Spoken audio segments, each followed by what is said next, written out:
Leo nitazungumzia vidokezo vya kudhibiti DAD. Ugonjwa wa reflux ya gastroesophageal ni hali sugu ambayo sote tumewahi kuipitia wakati fulani maishani mwetu, hivyo mabadiliko ya kutosha ya lishe na mtindo wa maisha ni muhimu sana.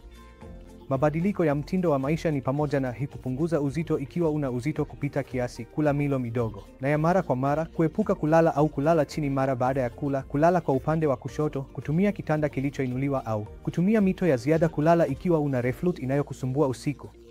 Kuepuka nguo zinazobana usiku ni muhimu pia.